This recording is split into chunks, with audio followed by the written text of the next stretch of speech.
ဒီနေ့မြန်မာလူမျိုးတော်တော်များများကဗုဒ္ဓဘာသာလို့ပြောတယ်မှတ်ပုံတင်မှာကြည့်လိုက်ဘာလူမျိုးလဲဘာဘာသာလဲမင်းဗုဒ္ဓဘာသာလို့ရေးထားကြတယ်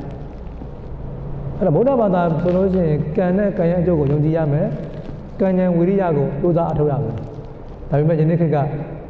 ယတရားတွေကိုယုံကြည်တယ်ဘိုးတော်တွေကိုအားကိုးတယ်နတ်တွေကိုအားကိုးတယ်ကမ္မတက္ကတာဉာဏ်ပျောက်ဆုံးနေတယ်နော်တကယ်တော့ကိုစူးစမ်းလို့စာမှုပွဲအောင်တာဒါပေမဲ့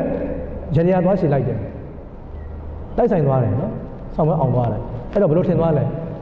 ကိုတော်လို့ကိုကံကောင်းလို့ကိုစူးစမ်းလို့အောင်တယ်လို့မထင်ဘူးယတရားကောင်းလို့အောင်တယ်လို့ထင်သွားတယ်ဒါဆိုရင်ဦးတို့ဗုဒ္ဓဘာသာမစစ်တော့နော်ဗုဒ္ဓဘာသာမစစ်တော့အထက်တန်းစားဗုဒ္ဓဘာသာမဟုတ်တော့အောက်တန်းစားဗုဒ္ဓဘာသာဖြစ်သွားတယ်ဗုဒ္ဓဘာသာတော့ဗုဒ္ဓဘာသာပဲအောက်တန်းစားဗုဒ္ဓဘာသာလို့ခေါ်တယ်နော်နက်ကမစားလို့ငါအောင်မြင်တာနော်အဲ့လိုဖြစ်သွားတယ်တကယ်တော့မဟုတ်ဘူးကိုစူးစမ်းလို့ကိုကံကောင်းလို့ကိုတော်လို့ကိုအောင်မြင်တာပါအဲ့တော့ကံဉာဏ်ဝိရိယကိုမယုံကြည်ပဲနဲ့ယတရားတွေနတ်တွေမစားလို့ကြီးပွားအောင်မြင်တယ်လို့ယုံကြည်ခြင်းသည်